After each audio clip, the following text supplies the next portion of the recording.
Bonjour à toutes et à tous, nous sommes le mardi 2 février 2021. Nous allons au cours de cette courte vidéo aborder le marché action, mais principalement Eclat Mining. Alors effectivement, après GameStop notamment et AMC, le Silver et Eclat Mining ont été pris pour cible par les traders particuliers du groupe Wall Street Bets de Reddit. Et donc nous allons aborder aujourd'hui principalement Eclat Mining. Mais avant cela, nous allons débuter par un rapide rappel légal.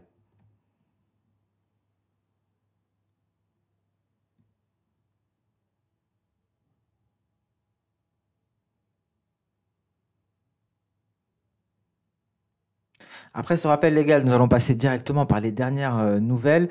Dernières nouvelles globalement concernant justement ces achats massifs, ces short squeeze qui sont donc mis en place par les traders de ce fameux forum, hein. Il faut savoir que les membres du forum Reddit, après s'être attaqués aux valeurs les plus shortées, les petites capitalisations les plus shortées, se sont penchés actuellement sur le silver et des valeurs minières également. Nous avons donc constaté hier des volumes de call, mais vendredi également sur silver en forte hausse. Il faut noter que lundi, à un certain moment, les contrats à terme sur le silver ont gagné près de 10%.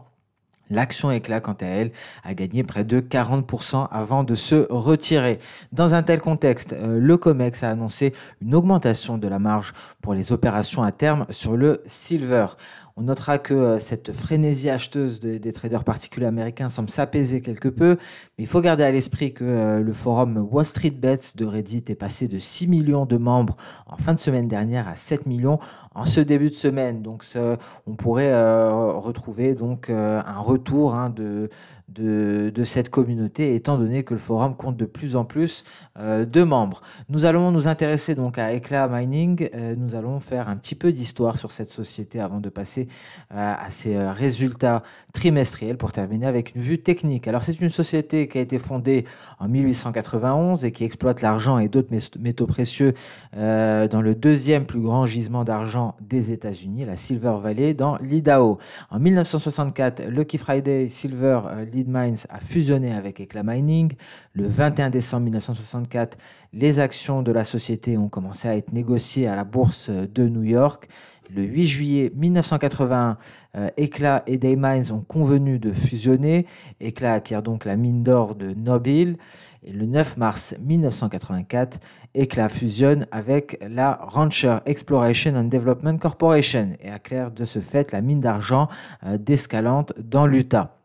Alors donc effectivement, c'est un résumé, hein, de l'histoire de cette société qui a été fondée en 1891 et donc il y a beaucoup d'histoires à côté de cette société américaine. Eclat Mining est le plus grand producteur d'argent aux États-Unis. C'est également la plus ancienne entreprise de métaux précieux cotée sur le NYSE et sa production d'or fait parler et est également en nette croissance malgré un repli récemment au troisième trimestre 2020. Et justement, c'est ce que nous allons aborder au prochain slide, les résultats du troisième trimestre 2020. Alors, il faut noter que concernant les ventes, nous sommes à 199,7 millions de dollars, en hausse de 24% par rapport au troisième trimestre 2019 et au second trimestre 2020, donc le trimestre précédent, nous étions à 166,4 millions de dollars de vente. La production d'argent, quant à elle, est aux alentours des 3,5 millions d'onces contre 3,4 millions au second trimestre 2020. Concernant l'or, en léger repli, 41 174 onces contre 59 982 au second trimestre. On notera également l'EBITDA rajusté à un niveau record au T3 2020. Donc on le retrouve justement ici à 75 701 dollars.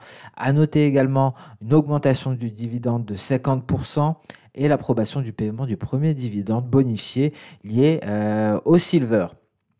Et donc, Eclat Mining a profité pleinement justement de cette hausse des métaux précieux et a su très vite réagir à la pandémie. Donc, c'est une société qui a très bien réagi quand d'autres mines à travers le monde fermaient pour raison de Covid-19.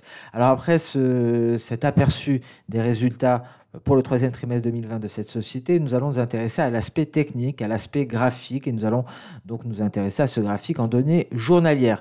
On notera qu'il y avait donc la formation ici d'une figure en épaule, tête-épaule inversée, avec une ligne de coup que l'on retrouve ici en pointillé, et donc on peut en déceler un objectif théorique en reportant la hauteur de la tête au niveau de breakout, ce qui nous donne un objectif théorique aux alentours des 6,75 $. Objectif théorique qui a été atteint, et à noter que ce niveau correspond également au sommet de l'été 2020, donc en plein rallye haussier des métaux précieux.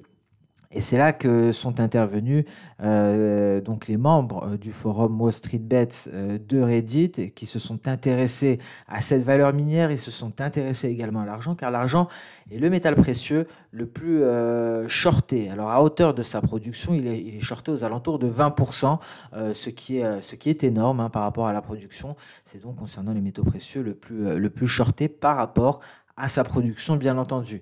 Et donc, nous avons eu une hausse à un certain moment de la séance de près de 40% avant un retrait considérable des cours dans une séance qui faisait face à une extrême volatilité. On atteste d'ailleurs cette mèche supérieure. On a beau regarder sur le graphique ici, un graphique qui représente les cours d'Eclat Mining depuis juin 2020, on ne retrouvera pas de telles mèches, et donc une volatilité assez exceptionnelle, et une mèche inférieure qui est venue tester ici l'ancien objectif théorique de notre figure en ETE inversé, et donc le précédent sommet de l'été 2020. Donc une clôture à plus 28,5%, et il y a des restrictions actuellement, une hausse des marges sur le silver annoncée par le COMEX, et donc à voir si cette mania, si cet engouement vers Eclat Mining va se poursuivre aujourd'hui. Donc la réponse à l'ouverture de Wall Street.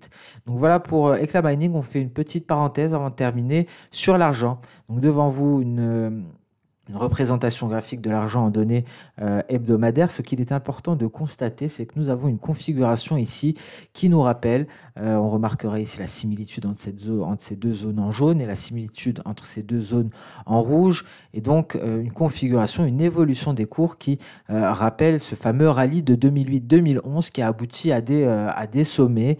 Et si jamais ce scénario venait à se reproduire, on pourrait aller ici se hisser au-dessus du retracement externe de Fibonacci à 300% entre les 42 $ et les 47 $ environ. À noter qu'en 2008-2011, on avait eu une situation similaire avec un dollar qui s'était affaibli avant de se reprendre, et c'est très exactement la situation que nous vivons actuellement. Je vous rappelle que les métaux précieux, et principalement le gold et le silver, sont extrêmement dépendants des fluctuations du billet vert, du dollar américain. Et donc, un repli du billet vert pourrait favoriser une reprise de la hausse sur le silver, et permettrait peut-être de répliquer ce scénario que nous avons pu constater lors du rallye de 2008-2011. Donc un graphique à suivre avec attention, avec des perspectives très prometteuses pour le silver qui pourrait éventuellement surperformer. Donc sur ce, nous allons mettre un terme à cette vidéo. Je vous remercie d'avoir suivi avec attention. N'hésitez pas à liker ou à commenter si vous avez des questions ou des remarques. On se retrouve dès demain pour une nouvelle vidéo focalisée sur le marché action, très certainement sur Amazon, voire Alphabet, étant donné, donc maison mère de Google, étant donné que nous prendrons connaissance de leurs résultats trimestriels à la clôture de Wall Street. Donc ce sera l'occasion d'aborder une de ces deux actions dès demain. Merci à toutes et à tous. Je vous souhaite une excellente séance de trading, et je vous donne rendez-vous à demain pour une prochaine vidéo. Au revoir.